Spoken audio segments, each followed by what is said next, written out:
how much did you watch my original video criticizing him, or did you watch the stream on EFAP, or both, or how much what's I the watched context like of what? 3 hours of the 9-hour stream. So I Three probably hours. got Well, through like 2 minutes of your video.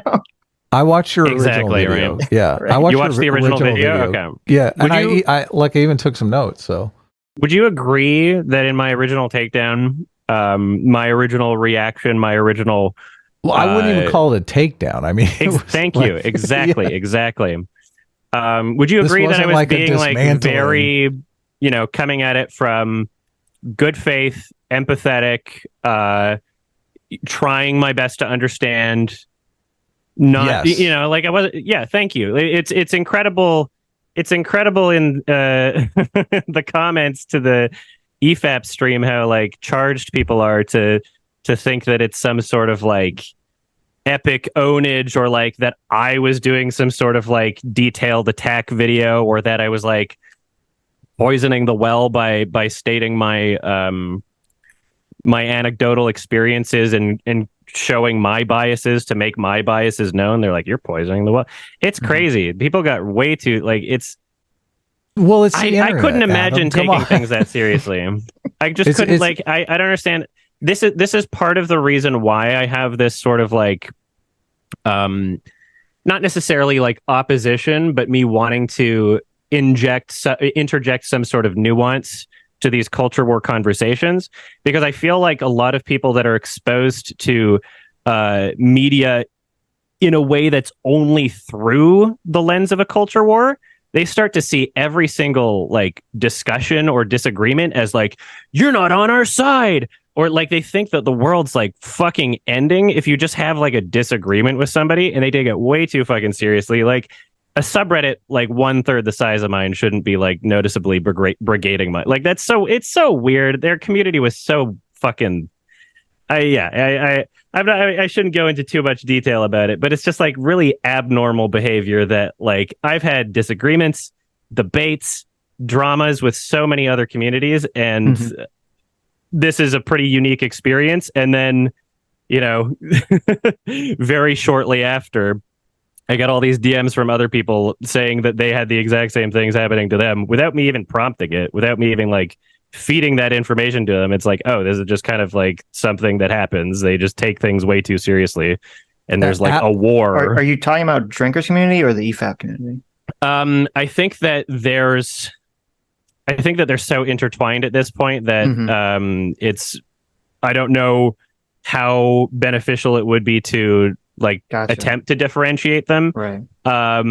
The EFAP community, I'm not saying like there's great people in that community. There's, people that aren't weird,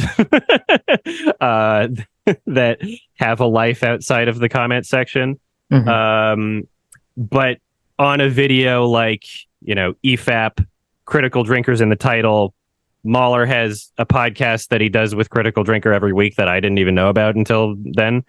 So obviously more of Critical Drinker's audience is going to be there. Right. It doesn't, I don't know how productive it would be to try and like imagine like which bad commenters are from which audience, or if it matters. All I'm saying is like, Yeah, I understand. If you want people outside of your political bubble to be interacting with, your community, then you gotta just not be so fucking unhinged, right? Bad, and so it's like it's impossible. Like if they can't even understand why I would want to share my biases about Critical Drinker before diving into the live stream, if that, after explaining it 3 times, everybody's just like, you're poisoning the well, you're bad faith. Like if you can't even understand that, then it's just like kind of an inevitable. There's no winning. I didn't even realize I was playing a game was part of the problem. People were like, you did such a bad job debating. You walked back so many points. I didn't think that I was debating. I thought I was having a conversation with some people that I thought were friends, like I thought I thought the whole point of the conversation was like to understand their position and for them to understand mine. And, if I was to walk back something like, Critical Drinker had a playlist of Drinker recommends, right? And I thought that was the extent of the films that he's recommended on his YouTube channel.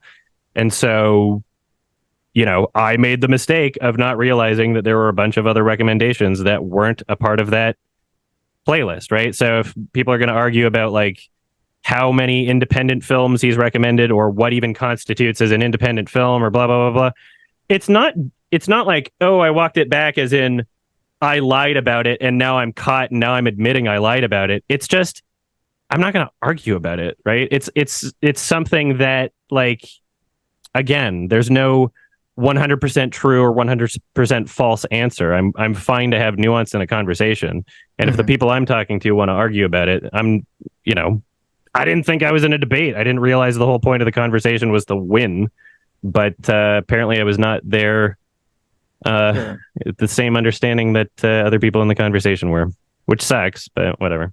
You learn something every day. So one of my friends has a sibling who has fallen down kind of like a conspiracy rabbit hole and gets their news from like BitChute. Oh my gosh, it's like an echo. And are like concerned about like how George Soros is going to make people eat bugs or something. And like I talked to her and her boyfriend trying to like have like a common because like I'm not going to confront people directly about these sorts of things. Like I'm more interested in like learning who they are and understanding them, and like even if they're like they have wildly different beliefs and are insane, I tried to relate to him and just her boyfriend and just being like, what sort of things do you watch on YouTube? Do you like film stuff? And he's like, oh, I watch The Critical Drinker, and that will always leave an impression on me. The fact that like because The Critical Drinker has such broad appeal, many people will be in that in that group of all kinds of walks of life and of interest. Like my dad watches Critical Drinker. He's just there's a huge amount of like he's just very easily digestible content. Not that it's bad or anything like that, but it because of the size of it, because of the I think of Drinker's talents and the way that he talks about videos or movies, and because he does have a passion for it, all sorts of people can watch his videos and be satisfied and learn things and consider it insightful. So you've just mentioned this a friend of a friend or whatever that has a lot of sort of conspiracy brain sort of things, but also happens to watch Critical Drinker. Do you think that's a fair thing to bring up before we've seen anything to do with Drinker yet? I mean, if I was trying to present it as anything other than just an anecdotal experience, but I didn't. I made it pretty clear, and I even used the word anecdotal. And it's more about going through the video and seeing. You, right? Sorry, you did say that it stuck with you. Because that's a very bizarre thing to hear from someone. Well, but did you ask? I was like, is it? They didn't even know about your channel. I asked. I thought that they would have known about your shit because you're like associated with. But like, if he did, they didn't even know about your stuff. If he did, I doubt you'd say at the beginning of checking out my channel, like, by the way, there's a friend of a friend who knows about conspiracy shit that watches Bowler. It's like, okay. Well, no, but I mean, because if he did, it would be through Critical Drinker. Maybe. But I guess you're saying hypothetically, if he brought you up, I mean, like that would give me something to think about. I'm not sure I would come away with the same like. I'm not going to say conclusion because I didn't really make a conclusion, but same preconceived notions. But I guess I'm trying to. Could you see someone reviewing your channel and just starting up the review with like, I know someone who's essentially kind of crazy who watches YMS, and that's always stuck with me? Well, I mean, if my content was frequently criticized for being like really culture war-y kind of sort of thing, like whether or not we're going to say like Critical Drinkers content is that like it aligns with like a larger public perception, right? So that's why it's relevant for me to bring up. If that's the thing, if the content in Critical Drinkers videos was just 1-to-1 with everything that friend believed, and then you showed that would be, you'd nail it. Obviously the problem is that there are things people say about all of us here, and if you open your video with that or an anecdotal experience that matches that, we shouldn't treat it like that was my like opening statement of like a thesis, though. Like we should like I was just again, I was just saying what I knew of Critical Drinker and my own personal anecdotal experiences I've had, saying that I clicked on a couple videos that some people in the subreddit were mad about him, and it would be I felt like that was worthy of mentioning, especially with the frequent caveats and clarifications that I make throughout this entire stream, trying to, very delicately insist that I am not trying to misattribute any sort of like anecdotal experiences as fact. And I'm trying, I bring up like things that preconceived ideas that I have about his audience, and I, constantly clarifying throughout the video that I am not necessarily attributing the beliefs of his audience even to him. So I think, I don't know what else I could have done. I probably in terms of like if it were me, the overall fairness that I'm trying to present to the conversation and open-mindedness. Probably, I think that I did hold on to it until way it's better prompted than most is people. probably the way to go, right? Because the bigger problem as well is that your audience, as you've already mentioned, is quite ready to believe a lot about Drinker and what he's up to. In fact, they would have told you a lot of stuff that some people in my audience, mostly from the Sardonicast subreddit. Okay, which is a combination of my audience and two other people's audiences. To give you an example, if for the first time ever we were to cover Vorsh reviewing a film, our audience would be incredibly inclined against him just from different things that have happened in the past. Same for a lot of creators. If we were to cover, let's say, a friend of Drinkers, everyone would be inclined toward them more than likely. Just natural biases. So, I'm saying your audience, I assume you agree, is inclined against a drinker, critical drinker. Not. I mean, maybe half. Like if you look at the top comments on the video right now, the number one is like on the highlight video, the number one is like here's an unbiased summary for people that didn't have the time, and it's like a very fair, like, oh, Adam agrees with Drinker on this and critical blah, blah, blah. It's not like like that's like the most representative sample of my audience, is that me, and as you can see through that stream and as you can see through this conversation, the type of thoughts that I put out into the world are ones where I'm constantly encouraging trying to understand other people, trying to be fair, and trying to even if I have biases, saying those biases, recognizing those biases, and seeing if being open to having those biases contradicted, or being open to new information, even if I have a preconceived idea about somebody else. I feel like that is more representative of my audience singularly. And let's think about this for a second too. Even with a lot of people that, because as soon as you make a video criticizing someone else on the internet, it's going to be flooded with people that are just like, already don't like the person, and they're just looking for more justification to not like the point them further, just so they can add to the whole thing, right? I'm not trying to prove to even you. with that, like, the comment section is very fair and reasonable for the most part. I'm not trying to prove to you that your audience is even unreasonably going in any particular direction. All I'm highlighting is that it's not the greatest idea to put something like that before covering anything to do with Drinker with an audience that's already arguably inclined against him. I don't believe that I would say over half of my audience is probably not like even neutral fans, I would say it's not a good idea. Chunk okay. I mean, I would want to do the same. We'll agree to disagree. I'd want to do the same for you and for anyone else. If I was like, we're going to cover some rags videos today, and then I like just reference how someone crazy likes rags, it just seems unnecessary. Yeah, that'd be weird. Yeah, but I mean, like, it's reflective of my it's me being honest about my bias, right? It's me giving more information and context about my frame of mind going into it, so that if I say something potentially unfair, or if I have a direction that my mind is going, that it could be influenced by something like an anecdotal experience that I had with someone. And I want that information to be out there, so that if, let's say, something happens in my brain where I'm being led by that belief in a certain way, or led by, like, if I wouldn't want to start the video being like, I have no thoughts about Critical Drinker, I haven't heard anything about them.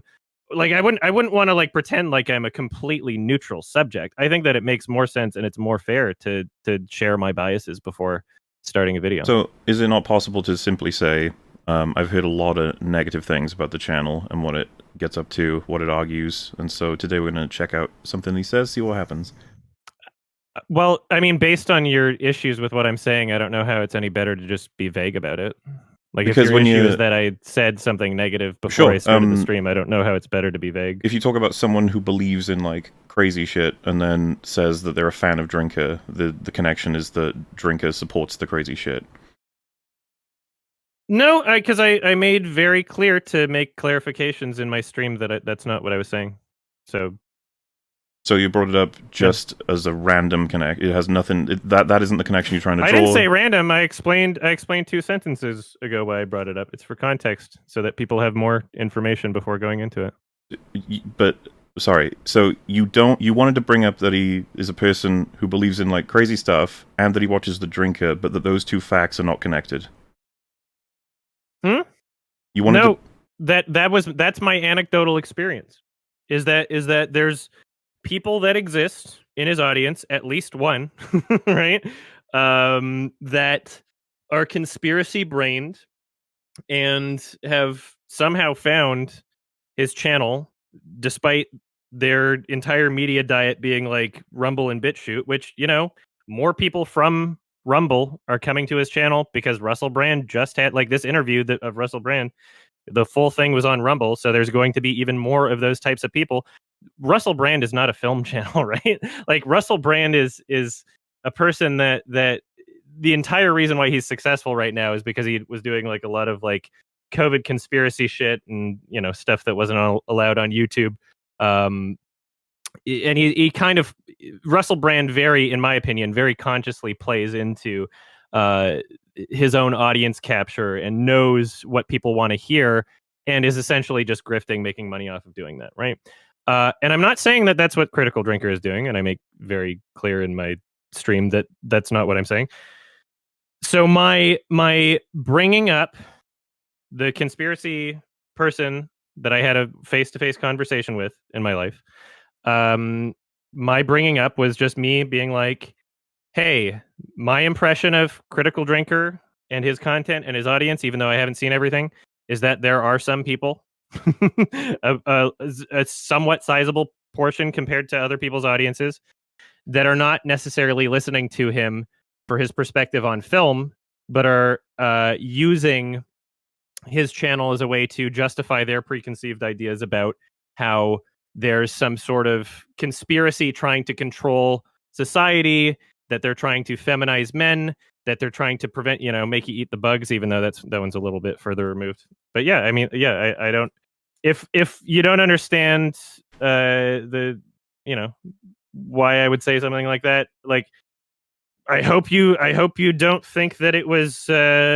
malicious, because I didn't think it was, but if you do, I guess we're going to have to agree to disagree. I think you said it entirely non-maliciously, just casually. I just think that, strategically speaking, it's not fair to Drinker. That's what I think. Okay. Every single thing that he consumes online is just, like, purely conspiracy content. The only film channel he could name was The Critical Drinker, and he's like, oh yeah, I like The Critical Drinker.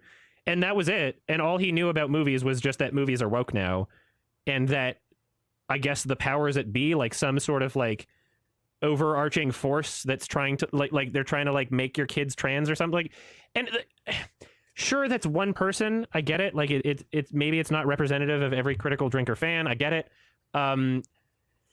But there's something about his content that just, like, so it really... actually, now I'm kind of confused, because the statement is, I know a friend, he doesn't know any movie reviewers other than Drinker, and he believes these things.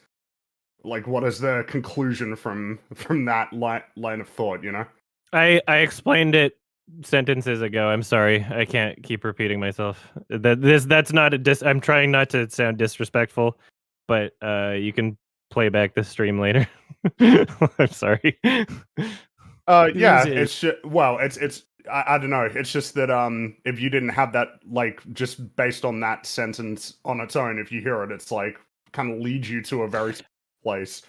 I understand why you feel that way, but I disagree, and I've repeated myself more than once. I'm sorry. We have to move on. We're 5 minutes through a 2 hour and a half video. This is I haven't watched this.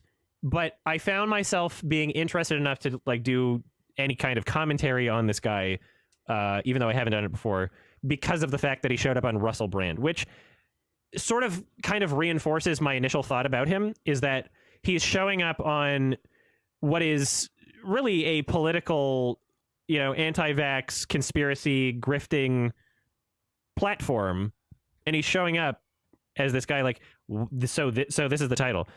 So this is why movies are shit now with the critical drinker. It's like, okay, well, this is kind of what I experienced anecdotally when I, met somebody who was essentially just eating up a bunch of conspiracy anti-vax content, like weird, like New World Order, George Soros, maybe not explicitly saying it, but pretty much saying it content.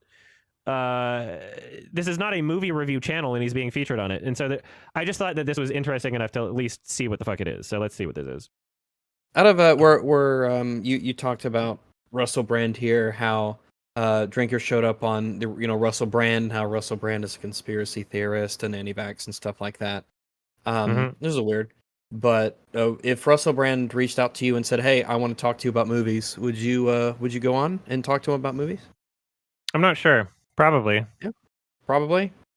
Yeah. All right. So, but he has his interviews are very very non-confrontational and leading. He kind of like, we'll see as it goes along.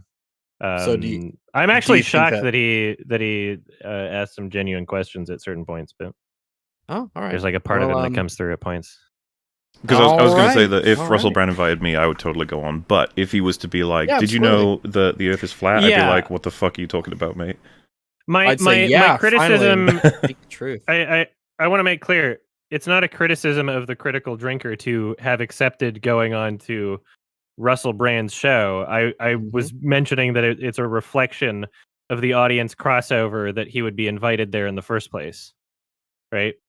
It's a observation of the sort of audience. The same thing I was talking about earlier. Well, so obviously the only problem would be, because I'm not familiar, does Russell ever have people on that he doesn't necessarily align with? I mean, I would have to watch every single Russell Brand video, but like I don't even mean in that sense. I just mean, like, doesn't he have people that, theoretically speaking, he would have a bit of a confrontation with, maybe? Like, he talks to them about their ideas. That's not my understanding. My understanding is he's mostly just creating like a space for, he knows what his audience wants to hear, and he kind of just facilitates that with the types of conversations that he has. In case you didn't know, Drinker himself, he's been interviewed now like on countless channels. I think he accepts a lot of invitations from anything from like 0 subs to people like Russell Brand. I think that if not saying this for any particular reason, but if, let's say, AOC was to ask him for an interview, I think he'd accept. Russell Brand? Or sorry, Critical Drinker? Yeah, Critical Drinker. Okay, yeah. Obviously, again, it's not a reflection on Critical Drinker to appear on the program. It's to even for Russell Brand to consider that to be something he wants on the program.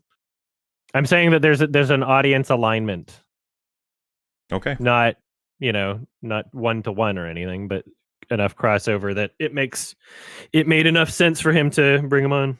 So what do you think? Was YMS being bad faith or poisoning the well? So let me break this down, then you can form your own opinion. First, let me start with if he was bad faith. Now, YMS's defense of this is that he's just stating his biases and being transparent. Basically saying that if he's truthful, he can't be bad faith. The problem is that we cannot know his true intentions. He could have been deceitful and just said that so he could get away with being bad faith, whether he did it consciously or unconsciously. Also, does using caveats mean that he cannot be bad faith? But let's give him the benefit of the doubt and say that he's being truthful. But that just means his intention was to be truthful. And of course, there's a difference between intention and execution. Intending an outcome doesn't mean that will be a reality. You attempted to present yourself that way, but in my opinion, you didn't come off that way. I found your execution to be lackluster, both in content and delivery. Believe it or not, I'm a fan of YMS, but I have to admit he's not the most charismatic person. Maybe you could say in his produced videos he is, but off the cuff and on a live stream, while he can be, a lot of the times he comes off as sarcastic, rude, prickly, and snobby, which is why I mostly watch the videos on his main channel. I think if he wanted to make a video on this topic, a livestream was a bad choice. Again, like I said in the first video I did on this topic, going after the largest YouTube movie critic was not a choice I would make if I was YMS. I mean, YMS got a ton of shit for critiquing the original Suicide Squad, and that was trash. Look, whatever opinion you have of him, Drinker has a large fan base. So if you criticize him, you're gonna get shit no matter what. And depending on your execution, the amount of shit will vary. So if you're gonna criticize Drinker, I would have done my homework and make sure my arguments were on point. And make an actual video instead of a live stream, where you can better control how you come across. But back to the statement that if you're being truthful and saying your biases and being transparent, does that mean you can't be bad faith? Like when someone is saying I'm not trying to be an asshole or a dick or a racist or insensitive, then follows it up with the exact opposite thing, or says no offense but then says something offensive, is that person not being offensive because of the statement before? No offense, but it sounds like some fucking commie gobbledygook. No offense, but he's from Oklahoma. Peggy, give me the hat.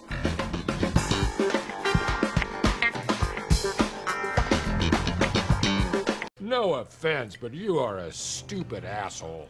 Could YMS say anything under that rubric of I'm just being truthful and laying out my biases, and it still be not bad faith? Because to me telling that anecdote, YMS is linking Drinker with that best a gullible fool, and at worst an alt-righter, which YMS also thinks is a dubious statement because he didn't say that, but I believe he heavily implied it. Let's start with the definition of alt-right, a right-wing ideological movement characterized by a rejection of mainstream politics, and by the use of online media to disseminate provocative content. Now, YMS stated that a friend of a friend believes in right-wing conspiracies, which only points to him being on the right. Then the second part of it is he only gets his news from BitChute, which Google has a description about it saying, BitChute is an alt-tech video hosting service, launched by Ray Vahey in January 2017. It describes itself as offering freedom of speech, while the service is known for hosting far-right individuals, conspiracy theorists, and hate speech. So he's right and gets his news from an alt-tech video service that rejects mainstream politics. Is it that much of a stretch to say that you are implying that he was alt-right? Then the second part is YMS chose to watch an interview with Russell Brand, a man who he holds nothing but disdain for. Why would you choose to do this over an actual Drinker video? Again, it makes you look bad faith in trying to poison the well,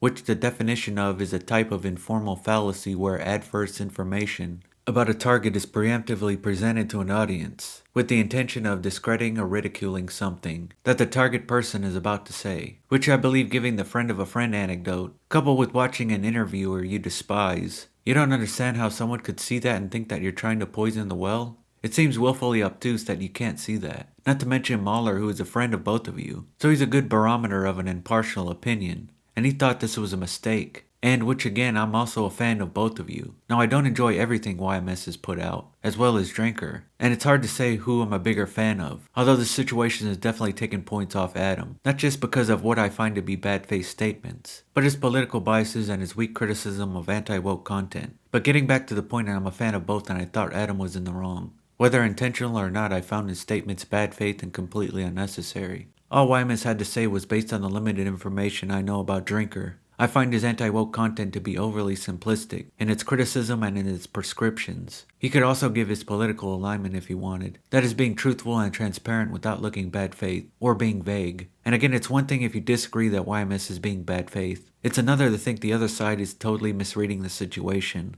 Anyway, what do you think?